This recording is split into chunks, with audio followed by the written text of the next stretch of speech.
This young man, this is what we're looking for in any way. Ẹni tó bá fẹ́ jọba kó jọ ọmọdé tó lè mú development wọ ìlú.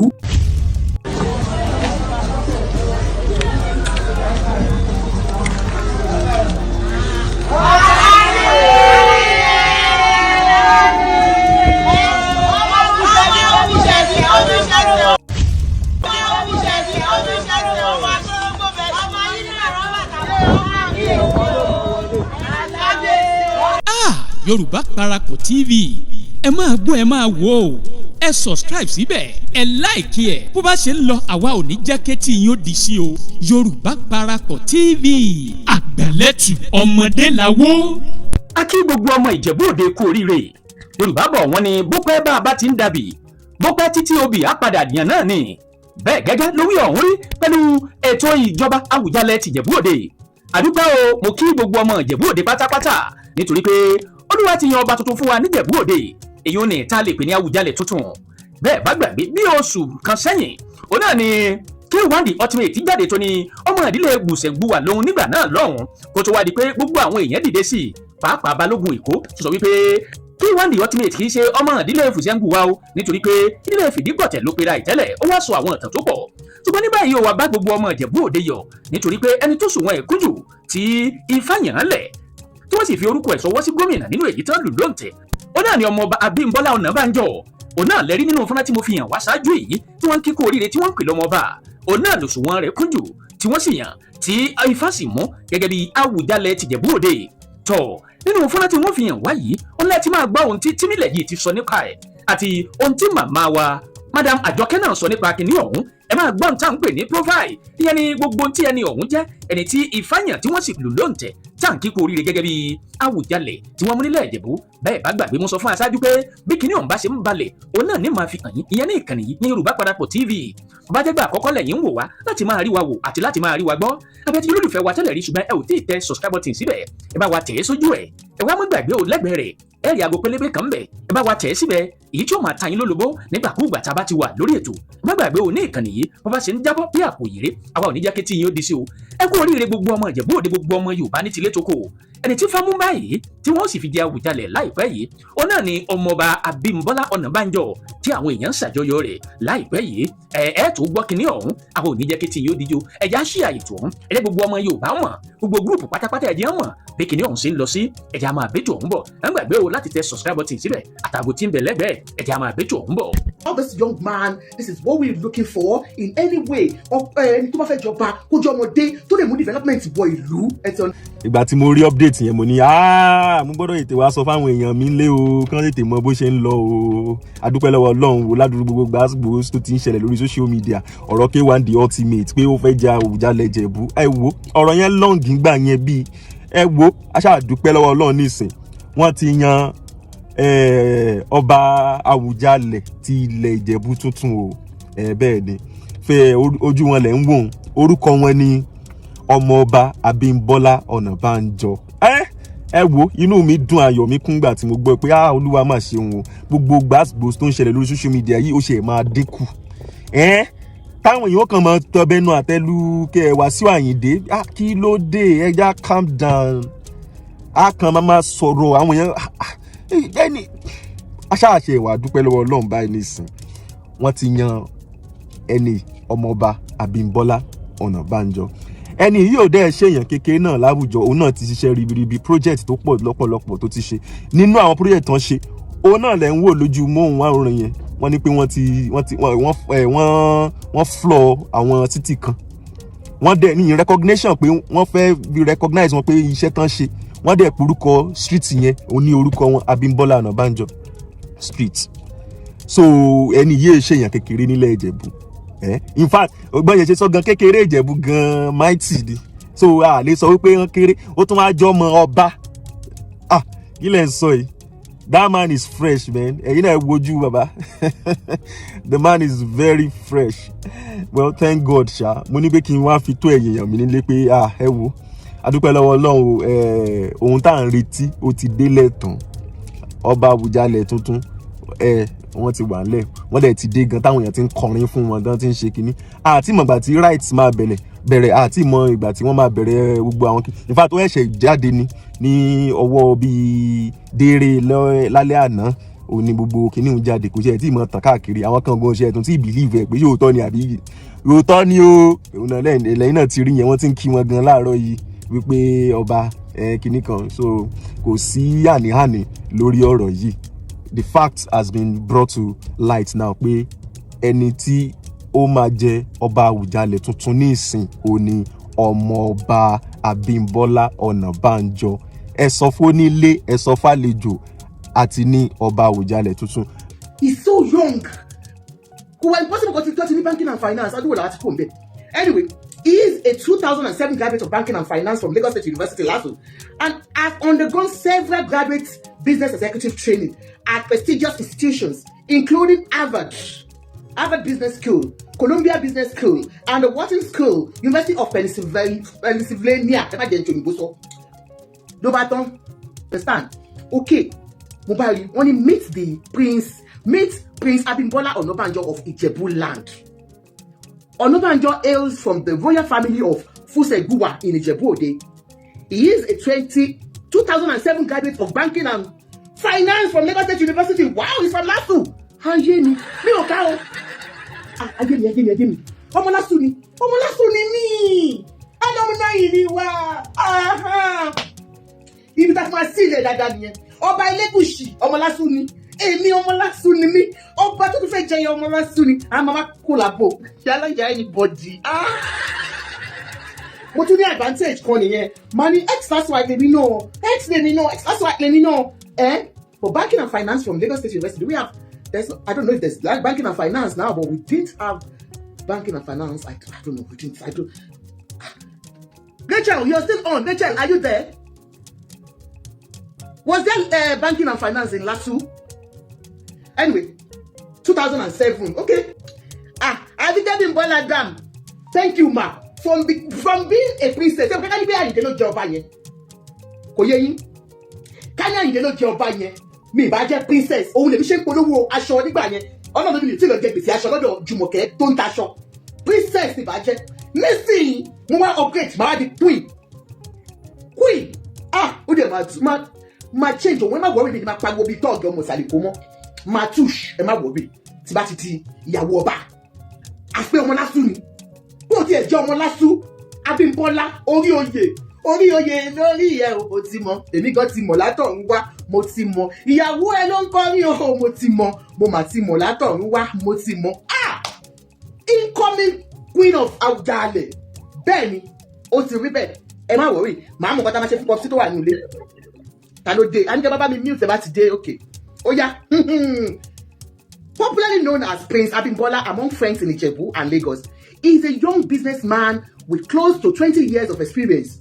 He is the Chief Executive Officer of Clean Step Holdings, Extol Securities, and KMF Oil and Gas Limited. Don't come between the oil and gas.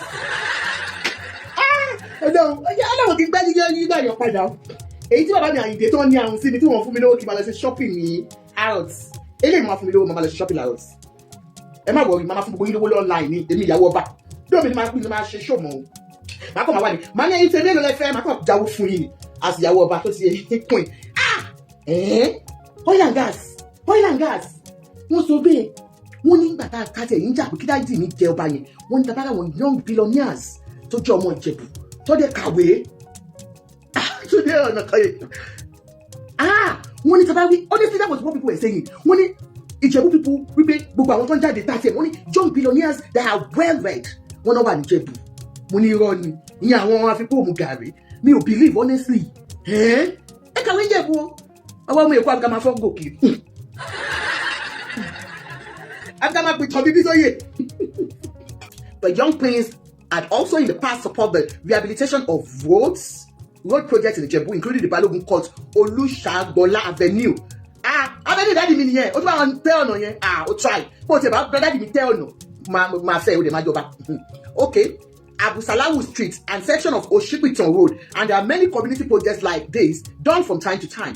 Well, as the selection and accession process is currently ongoing, I pray that the family heads in choosing among the eligible prince will do the needful. Mama Shako, Diamond, Mama Lubi, Nilo Gold, Diamond. Okay, Diamond Kalo. Beyond his business accomplishments, he is also a philanthropist who has contributed immensely to several charitable projects across the Ijebu land in recent years. Few years ago, he reportedly committed 25 million naira to 25 schools across Ijebu as part of his vision for long-term development of the land. 25 million, yen kere oko mi. Taba ti di oba ton mama náwó gidi 25 million. Owó tí mama fi ra tí no pọ̀ sí Ijebu. Bóyá one of the numerous that we yen pọ̀ sí tai, but when somebody says we want 25 million naira to anyway. But what you find? Tí ó lè mú mi fẹ́ kó lé ọkọ nítorí ẹ̀. Ẹ mọ̀ pé tí wọ́n bá lọ jọba ń sìn, ọkọ mi kọ́ máa lé mi dànù mi ní rẹ́ni fẹ́ mi mú. Èmi bá bá mi torí mo ti lọ fẹ́ mi já wáyà. Okay. So we're still praying that the family, will choose him, but he's one of those that are there now. Tí wọ́n tó fẹ́ present. Wọ́n ní 60 of them at the moment. 60 princes ni wọ́n sọ pé wọ́n àwọn káwọn di Awujale, and it's only one person. Ṣé èèyàn mẹ́fà ń jọba ni? Èèyàn méjì kan ò lè jọba, èèyàn mẹ́ta ò lè jọba. Ọba Awujale èèyàn kan náà ni.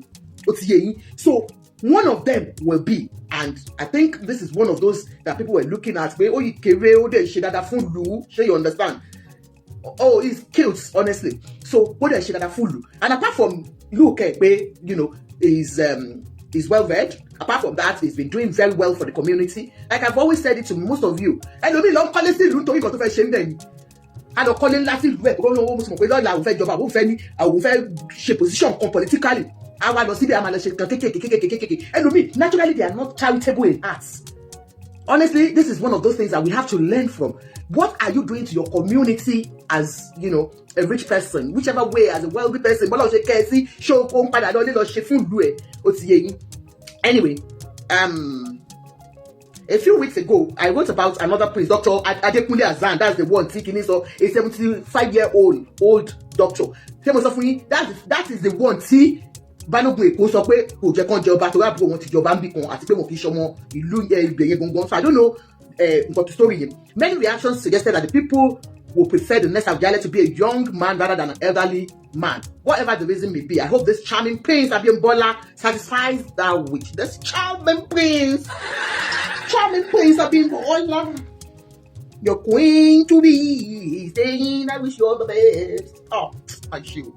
Anyway, my foremost concern is somebody that wrote this and I copied. My foremost concern is fairness in the process, and that only the legitimate and rightful ruling house, as recognized in the Gazette, should be allowed to produce the next king, and not Ganusi from any corner. Imagine Ganusi from any corner. Daddy, me don't want to pass in here.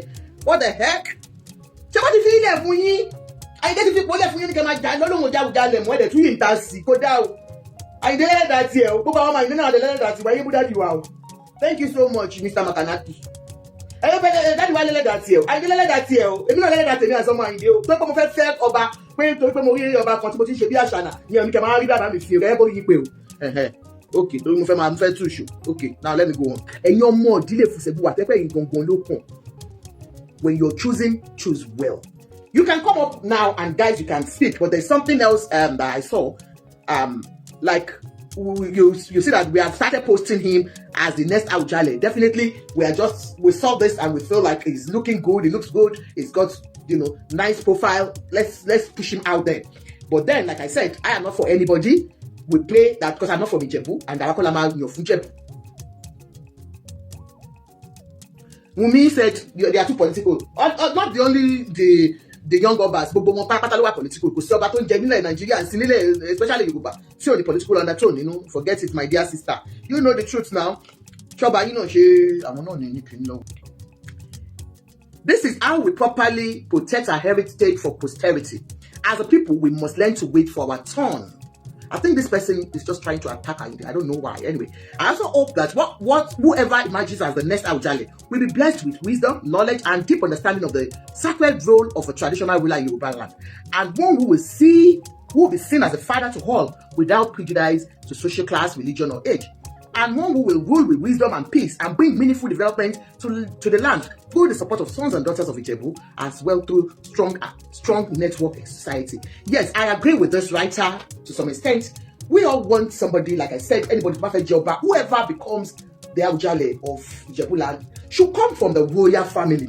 Not only the royal family, but from the Fuseguwa family. Gangan to yẹ present ọba. Kí o come out lo ipò pé mo mọ aṣíwájú, mo mọ àbọ̀sẹ́yìn, mo mọ anybody. No, we don't want that. And then in your selection, ẹ̀yin afọbajẹ, ẹ jọ̀ọ́, like this thing that I'm reading, that I'm talking about, this fine boy, that's cab boy, cab babe, you know, my cab boy, my cab babe. You understand? Máa lọ wò wọ́n dáadáa, ṣẹṣẹ ọwọ́ wọn mọ́. Being a graduate from Lagos State University is not enough. You understand? In as much as I love his looks, is not enough. We want somebody who has good character. Ṣé wọ́n ní ìwà tó fi ń jẹ oyè? Gbogbo nǹkan yẹn náà ní kẹ́ wò dáadáa. Abẹ̀yìn, ẹ má gba owó o. Normally no, tí bá ní kẹ́ má gbowó mo ń tọrọ àmì irọ́ ni mo pa ẹ má gbowó. Wọ́n lè fi ń gba mọ́tò ẹ̀yìn àfọ̀bàjẹ́. Anyway, àwọn Fuseguwa ti wá fix the time nísìnyí, because the governor has written them. And you know my fear now. If Fuseguwa family, if you're not careful, you're going to lose that chance to Ijebu-Ode family. I am telling you sincerely, because as we speak now, when Ijawa láàrin àwọn ọmọ ọba yìí, I am fellow to marry my sister, I love you. Oh, KB, you went to last week together. Oh, that's good. You know, ìjà ti wà láàrin àwọn ọmọ ọba, just àwọn Fuseguwa family. And to me, I just believe that you guys, you know what you have gone through. If, because ẹnu yóò kò, wọ́n ní èèyàn kan fi ẹja láti ìdílé mi láti wá, the same thing will still happen, because nísìnyí bàbá mi ṣe báyìí ó fọwọ́ lẹ́rán owó yìí nígbà tí ẹnu yóò bá kò. At the end of the day, the next ruling house wọ́n á gbé lọ́ba, which is Ijebu-Ode mọ́lẹ̀.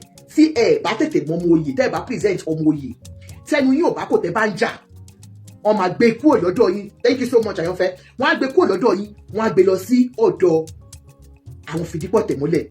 There and then, daddy mi, Ayinde, wọ́n á lẹ́nu ń bẹ̀ ń gbà yẹn o. Or any other person. But I don't see K1 trying to come back, honestly. Because mo kàn believe pé bóyá àwọn kan wò pé káwọn náà wò pé yes, I'm entitled to this. But when you look at it in the long run, kò lè pay àwọn gan. It makes billions daily, honestly. And it makes millions like mad. And aside from that, I don't see him as being somebody that's ready to retire anytime soon. Because going back, tó bá lọ jókòó sínú palace yẹn, tó yẹ businessman, ó lè máa ṣe business lọ, oil and gas, ó lè máa ṣe business yẹn lọ, kìíní kan. But as a musician, he cannot come and start singing. So I don't see him coming back to even struggle for this. And with the shit that has gone through all this, daddy, I don't see him coming out again for this. But ẹ̀yin ọba tó kàn, mọ́mí àǹtí mi Dọ́kẹ́ Àkàndé ẹ̀ka lẹ́mà ṣẹ́wà ókè mà, ẹ̀yin tó kàn, wọ́n ní ẹ̀yin ń jà, mo fẹ́ bẹ́ẹ̀ lórúkọ Ọlọ́run ọba. Because tẹ́ bá jà, tẹ́ bá fún àwọn aráàta láyè, wọ́n máa gbé kúrò lọ́dọ̀ yín, wọ́n á gbé lọ sọ́dọ̀ àwọn ẹlòmíì. You understand? And then mi ìfẹ́ kẹ́ wo wípé èèyàn kan, because àbá yín sí lọ́dọ̀ yín o, ẹ̀yin lẹ́mọ tó wùn, ṣùgbọ́n gbogbo èèyàn ẹ mọ̀ nǹkan tẹ́ máa ṣe kẹ́ tó fẹ́ ní bọ̀dù ìjọba, ẹ mọ̀ tẹ́ máa ṣe, ẹ mọ̀ ju síta bẹ̀ ṣe ju eléyìí síta, mo mọ̀ báwọn kan ló ju eléyìí síta pé ká jẹ́wọ́, ẹ wo wò, àdègbà mọ́ irú èmi báyìí tí mo jẹ́ aṣẹ́wó, mo sáré gan ni pé yé ọkùnrin ló fáìn báyìí, bóyá tí ò bá fáìn, bójú owó ni, bóyá kákan gbogbo ẹ̀ náà ẹ̀dẹ̀ dáfa. Yes, bójú àwọn 60 yẹn náà ẹ̀yìn identify ẹ̀ tó tóbi jù, ẹ̀ dáfa. At least àwọn 60 tó jáde yẹn kò ṣe àwọn olóṣì, àwọn olówó náà ni, àwọn lọ́rọ̀ ni, àwọn ní tó kàwé ni gbogbo wọn. Wọ́n ròyìn wọ́n lè kàwé níjẹ̀bú, àjẹ́ pa àtọwọ́ fún yín o, ní ọmọ pẹ́ kàwé kò yìí. Wọ́n lè gbogbo wọn báyìí lọ́ kàwé lọ́ ṣe. So please hold on to your culture very well and do it well. Anyway, Monday, January 12, 2026, for the comment. Okay, the Fuseguwa ruling house of Ijebu has fixed Monday 12, 2026 for the commencement of the selection process to fill the vacant stool of Awujale. This followed a letter of clearance from the Ministry of Local Government and Chieftaincy Affairs through the Executive Chairman of Ijebu-Ode Local Government. Because that the Ogun State government had, about 3 weeks ago, advised the Fuseguwa ruling house to halt the selection process of the new paramount ruler of Ijebu land, having identified a procedural error that could encourage a floodgate of litigation. The cancellation of the earlier selection process was announced at a meeting at the state government held with the ruling house and the Awujale Administration Committee in Abeokuta The stool became vacant following the death of 91-year-old Oba Adetonu and all that. Yeah, anyway, by Monday nísìnyí, mi lè ká tó ti pọ̀ jù. Monday, àwọn ọmọ oyè, they are to meet, and you guys have said you are meeting on Monday to do your selection process. Abẹ́yìn ni, gẹ́gẹ́ bí àwọn àtàwà concerned about that stool. Ẹjọ́, ẹ má mú àwọn tó yẹ pé wọ́n máa rap nínú palace ti yẹn. Ẹ má rap kí n tàwé nínú palace. Ẹ méèyàn tó dáa. Irú cowboy mi yìí, ó fine boy ní ibò mi ò mọ̀ wá wọ́ wọn. Bá pé wọ́n níwà tó dáa, ẹ mú wọn torí èmi fẹ́ di olórí láàfin tó ti yẹn. Ó yá ẹgbẹ́ òsókè. And for every one of you, don't forget what I do. I sell glasses. Ẹjọ́ ìṣàánú mi. Ẹ ní jẹ́ gbèsè. Bàbá yóò ní ju ipò tí ò ní wọlé tó jẹ́ pé wọ́n á ti máa fi bú yín. Ó dá àwọn èèyàn burú o. Bí sọ yé onítànkítàn. Òun ni ó ti yé yín. So all this will sell prescription face where you can change you take it to your optician and they put your lenses on them. They are affordable, they are all designers, you understand? So ẹjọ́ mo ní wọn lóríṣiríṣi ó ti yé yín ohun rẹ̀ designer ní gbogbo ẹ̀. Call me for all your glasses, just inbox me, text me, and then I can always. And we have sunglasses at their own sales now. January sales is going on, so ẹ má gbàgbé. Thursday. Dàpọ̀ wọn mọ̀ pé àwọn gúnkè. Thursday wọn mọ̀ pé àwọn gúnkè mo ti mute wọn. So ẹjọ́ ẹ̀yin tèmi. Shoki Lobe Ogwe, if you don't have anybody to speak, I've said mine. This guy looks good. This guy, I've been joking since morning that yeah, I really want him. I love him. I love his looks. But like, you know, ó ti wá lọ jẹ́ pé ọmọlásù lèmi náà ó ti yé yín. Though ìyá ẹ̀ ni mo máa jẹ́ no mo dàgbà jù. But mo love it. One by one, anybody that wants to speak now can speak. Hello? Ṣé sọ̀rọ̀? He's a good man. Wow. Wọ́n ti dókò lọ. Àyànfẹ́ àbí wọ́n ti dókò lọ. Kábíyèsí mi náà ń wò. Cowboy mi náà ń wò Àyànfẹ́. You know the people where you find them. Ó fà á níbi èmi gan like bàtà rẹ̀ mi tẹ̀ wá ní òfin kí la máa ṣe bá bóyá máa jẹrẹ ọ̀rẹ́ ìyàwó lórí. Ẹjọ́ ní ìṣẹ́jú jẹ́ kí n máa kiri ilé tí bá ti wà ní palace kan sí wíwé eléyìí ẹ̀ lè lọ́gbọ́n kọ́mọ́ lọ́wọ́. No, ọ̀rẹ́ mi, no, to be sincere, that man are cute. Mo wọ́n pé jẹ́ tó mẹ́ja Awujale lélẹ̀. Gbogbo àwọn ọmọge bẹ̀ lélẹ̀ máa wó tán. Wọ́n ní wọ́n ló dẹ̀ wà decent o. Really? Are you sure? Ọmọdé mi ti bí ọ̀rẹ́ mi. Ẹ má lọ kọ̀yìn sí wọn, ẹ má lọ jù ní sọ lọ́wọ́ ara yín mú. Lọ́tí mọ̀ pé ọmọ 30 mi ni ọmọ pé àwọn náà máa jẹ́ àyíké. Àwọn máa jẹ́ àyíké tọ́jú. Báyìí ní náà ṣe mú wọn tí Tóyọ́lá ṣe kọ̀dí sí wọn.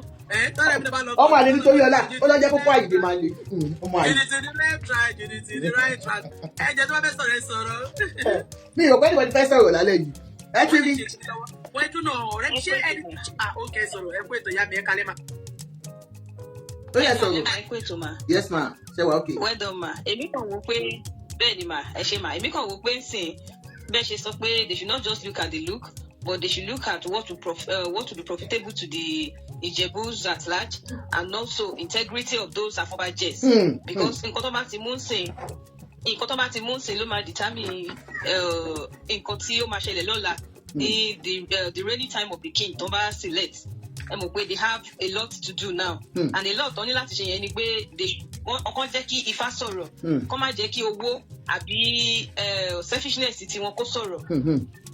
Ipò yẹn ò kì í ṣe nǹkan tó fi ń ṣeré àbí tó fi ń yí ẹ̀pẹ̀. So they should just select well both physically and spiritually. Nǹkan tẹ́mi máa wò pé kan tó bá lè ṣe nìyẹn. Ẹ kú ètò. Ẹ ṣe gan ni. Ẹ jọ àǹtí ẹ bá mi sọ nǹkan tẹ́ ń ṣe ẹ pẹ̀lú fáwọn èèyàn tẹ́lẹ̀ ń ṣe. I said you're from Lagos àbí Nigeria. Yes, I'm from Nigeria. I'm in Abuja, but I sell all African food. My name is Ijebu-Ode.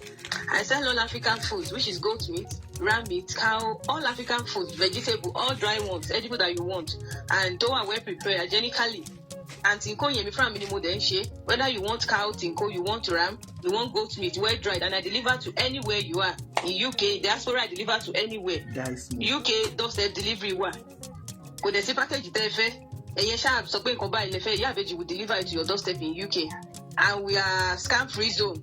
Whatever you order from us is what you will get, and value for your money. Not just that you patronize us, you will get value for every penny. And which is the best. So and patronizing us will make your cooking easy. Anytime, any day you can cook. You can sort your pot affairs out.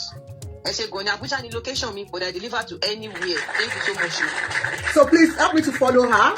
That's her profile there. Ijebu-Ode. If you have anything that you do that you want us to advertise for you, we do that. So please follow her, please, and I'm sure you will not regret it. Once of I want you to once of I want to pattern go to one time all African food. You can follow her, and then you can get something. The Bible àfihàn Ọọ̀ni of Ifẹ̀ ìyá 60 wà bẹ́ẹ̀ ni ìyá 60 ó wà lá àwa la máa tọ́ wọn sọ́nà àwa ni ìyá ọba la máa jẹ́ ìyá ọba tó ti yé yín. ọ̀rẹ́ mẹ́jọ ṣé wọ́n mú yàwó dání àbí wọ́n mú yàwó dání. Wọ́n mú dání o àwọn ṣe níyàwó wọ́n níyàwó máa níyàwó wọ́n náà níyàwó but I mind. My young ló jẹ́ kí n sọ bẹ́ẹ̀, she's a very young man.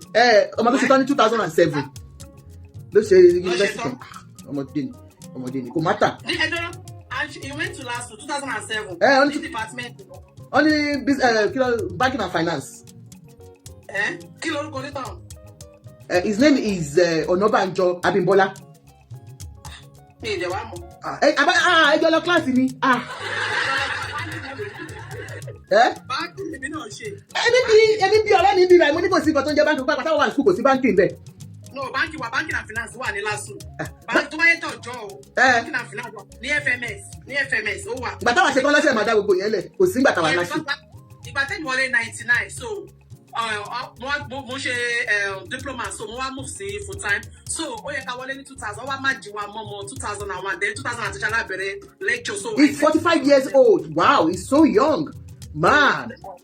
He's not young like compared to Ṣíwájú Adé tó wà ní tẹ́lẹ̀ pé bí early 20 ni bàbá yẹn. But at least for now nínú àwọn ọba tó wà ń bẹ̀ sí 45 is young. Ṣé máa ju Aláàfin Ọ̀yọ́ máa ju lọ. Aláàfin yẹn ti wọ 50 ṣé tí wọn kì í rẹ́rìn yẹn Aláàfin àti Ọ̀yọ́. I don't think so. Òun àtọ́mọ́tọ́ ní òbá jùlọ máa jẹ jẹ́sà wà wò. Ọ̀ní ti pé 50 lọ́dún yìí náà àbí. Last year ó ṣe 50 last year. So that man looks young. Tó bá ti wọṣọ yẹn wọ́n máa ń dàbí àgbo kí ni ẹ̀ máa jẹ́ kó dàbí àgbàlagbà. Délé náà bá ti bọ́ sí sìn tó bá ti wọ agbádá yẹn máa dàbí àgbàlagbà. But anyway ṣe alárò kan ṣe dáàdi wa dáàdi wo ìjọba mọ́ báyìí. No, identity. Let me tell something. Dáàdi ìwà gan kò yẹ kó jọba in the sense that like you said he's not ready to retire and he's making his million. Identity ó ti gba iṣẹ́ wọ December ọdún yìí. I can tell you òun ló máa dẹ̀ fún wọn ní date. Òun ni o. Tọ́ọ̀tẹ̀tẹ̀ ló máa sábà fún wọn. Weekend. Àní ẹ̀gbọ́n kan ti kọ́kọ́ gò ní nígbà tó sọ fún ìjọba ìbò ní ìjọba owó àwọn tó máa dá padà máa pọ̀ because èkó tó ti gbowó lọ́wọ́ wọn. You know what? Àyìndé lè fẹ́ jẹ́ lóòótọ́ because power tún nìyẹn power tún ju power lọ. Connection tún máa ju connection rí lọ. And because Awujale is not a small kìíní bí Ọọ̀ni ló ṣe rí. I know but. She understand? So òun tó fẹ́ jẹ́ tí ẹ yẹ tó fẹ́ jẹ́ bọ́n kọjá pé ṣé ó lè mójú kúrò nínú orin. I'm telling you about one. I don't call it 3 hours long. 3 hours and a 30 minutes. That's 30 minutes. Okay, natural products. Okay. 50 years. Well, last 50 years. Okay. Yeah, but I don't mind that 3 hours no rain. 30 minutes. They don't over contact to them as 30 minutes. More was surprised. Think about party with Baboli Kichipa. Toshe down, but you know that my man Toshe down by no stopping it because already 8:05. I want bed and he left for 11 hour probe. I didn't call it. I want to hear you. I want to hear that now.